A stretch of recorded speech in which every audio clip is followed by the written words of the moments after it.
3월 10일 금요일 하나님께서 우리에게 주시는 말씀은 사무엘상 20장 35절에서 42절 말씀입니다. 제가 봉독해 드리도록 하겠습니다. 아침에 요나단이 작은 아이를 데리고 다윗과 정한 시간에 들로 나가서 아이에게 이르되 달려가서 내가 쏘는 화살을 찾으라 하고 아이가 달려나갈 때에 요나단이 화살을 그의 위로 지나치게 쏘니라. 아이가 요나단이 쏜 화살이 있는 곳에 이를 즈음에 요나단이 아이 뒤에서 외쳐 이르되 화살이 내 앞쪽에 있지 아니하냐 하고 요나단이 아이 뒤에서 또 외치되 지체 말고 빨리 다름질하라 하매 요나단의 아이가 화살을 주워 가지고 주인에게서 돌아왔으나 그 아이는 아무것도 알지 못하고 요나단과 다윗만 그 일을 알았더라. 요나단이 그의 무기를 아이에게 주매 이르되 이것을 가지고 성읍으로 가라 하니 아이가 가매 다윗이 곧 바위 남쪽에서 일어나서 땅에 엎드려 3번 절한 후에 서로 입 맞추고 같이 울되 다윗이 더욱 심하더니 요나단이 다윗에게 이르되 평안히 가라. 우리 두 사람이 여호와의 이름으로 맹세하여 이르기를 여호와께서 영원히 나와 너 사이에 계시고 내 자손과 내 자손 사이에 계시리라 하였느니라 하니 다윗은 일어나 떠났고 요나단은 성읍으로 들어가니라. 오늘 말씀은 요나단이 눈물을 머금고 다윗에게 사울의 결심을 알리는 장면입니다. 35절에 아침에라는 단어가 눈에 띄입니다. 원어에서는요, 그 아침이라고 표현되어 있습니다. 월삭날 다음 날의 그 아침. 즉, 사울과 요나단이 함께 식사하며 다윗을 죽일지 물어보는 이 월삭날 바로 다음 아침을 이야기하는 것입니다. 다윗이 생각하는 요나단의 마음이 얼마나 큰지 볼 수 있습니다. 요나단은 약속한 대로 화살이 내 앞쪽에 있지 아니하냐라고 하며 사울이 다윗을 죽이기로 작정한 것을 알립니다. 또 요나단은 화살을 주우러 간 아이에게 외쳐 지치 말고 빨리 다름질하라고 이야기합니다. 이 말은 사실 다윗에게 말한 것이었습니다. 지체 말고 빨리 다름질하라 라고 하는 빨리 도망가라 라고 하는 이 이야기를 듣고 다윗은 나와서 요나단에게 절하며 눈물을 흘리고 껴안습니다. 요나단은 여호와의 이름으로 명세하며 평안히 가라고 얘기합니다. 이 얼마나 아름다운 우정입니까? 오늘 이 이야기를 통해서 우리가 배울 수 있는 교훈은 어떤 것들이 있을까요? 저는 첫 번째로 옳은 일을 할 수 있는 용기를 가져야 한다 라고 생각합니다.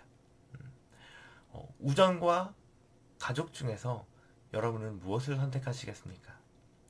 우정을 선택하시겠습니까? 요나단처럼 우정을 선택하면 내 가족이 죽을지도 모르는데요. 우정을 선택하면 내 아버지를 배신하게 되는 건데요. 요나단은 아내와 자식들과의 관계가 특별히 나쁘다고 나오지도 않았습니다. 가족을 하찮게 여기는 인물이 아니었던 겁니다. 하지만 요나단은 해야 하는 옳은 일을 하는 사람이었습니다. 요나단이 사울에게 다윗이 잘못한 것이 무엇이냐고 물었을 때 사울이 대답하지 않고 화만 내고 창을 던지는 것을 보며 다윗은 아무런 잘못이 없구나 라고 생각을 했던 것 같습니다. 그래서 그를 보호하는 게 맞다고 생각하는 것 같습니다.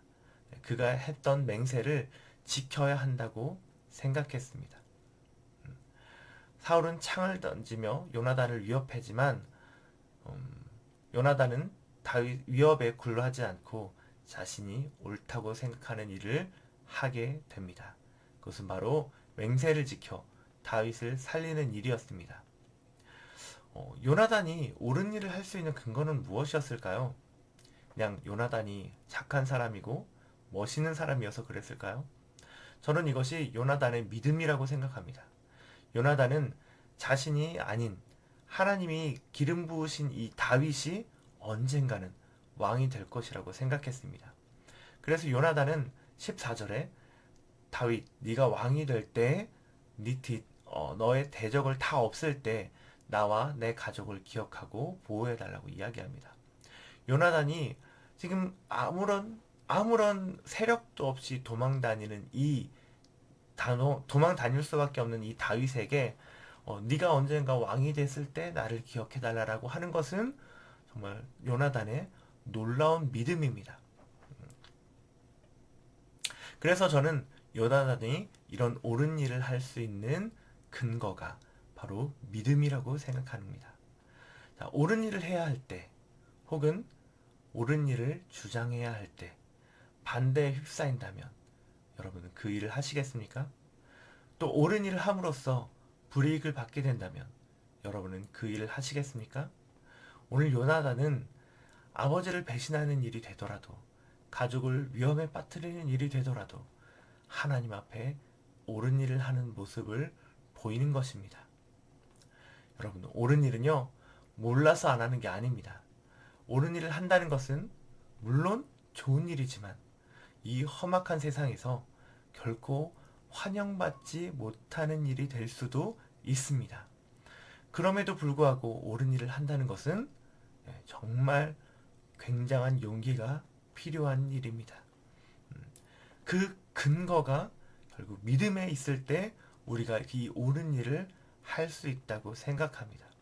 오늘 요나단의 모습을 보면서 우리 또한 하나님 앞에 하나님이 옳게 보시는 일을 할 때 반대가 예상되더라도 불이익이 있더라도 하나님께서 하나님의 때에 하나님의 방법으로 우리에게 채우시고 하나님이 우리가 한 일, 이 옳은 일을 기뻐하시리라는 것을 믿으며 우리의 삶에서 옳은 일을 하기에 용기 내는 우리가 되었으면 좋겠습니다.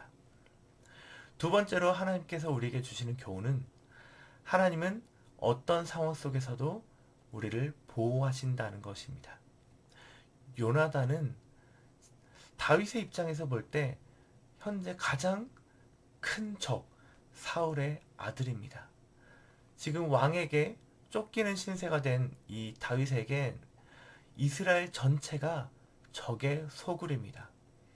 이스라엘은 고향이자 적의 소굴이 된 것입니다. 그리고 요나단은 그 사울의 아들입니다. 끊을 수 없는 혈연인 아들인 것입니다. 근데 하나님은요, 이 적의 소굴에서, 이스라엘에서 적의 가장 최측근인 아들을 통해서 다윗을 보호하십니다. 요나단에게 다윗을 열렬히 사랑하게 하시고 요나단을 통해 피할 길을 내십니다. 다윗을 향한 요나단의 사랑은 다윗이 뭔가 요나단에게 잘해서 시작한 것이 아닙니다. 다윗이 하나님 앞에 충성되게 살아가고 하나님을 열렬히 사랑하는 그 모습을 보고 요나단은 다윗을 마음에 들어하고 다윗을 열렬히 사랑하게 된 것입니다.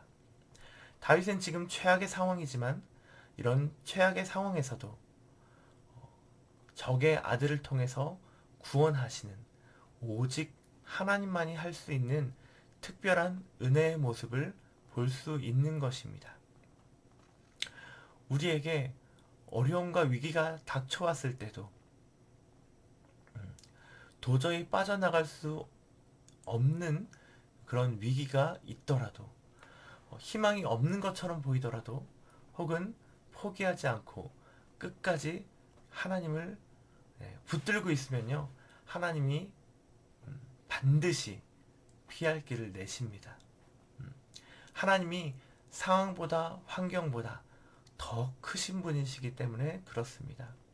그런 어려움과 위기 속에서 우리가 해야 할 것은 다윗이 했던 것처럼 끝까지 포기하지 않는 것이고, 다윗이 했던 것처럼 내게 주어진 일을 충성되게 하는 일이고, 하나님을 정말로 열렬히 전심으로 마음과 뜻과 정성을 다해서 사랑하는 일인 것입니다.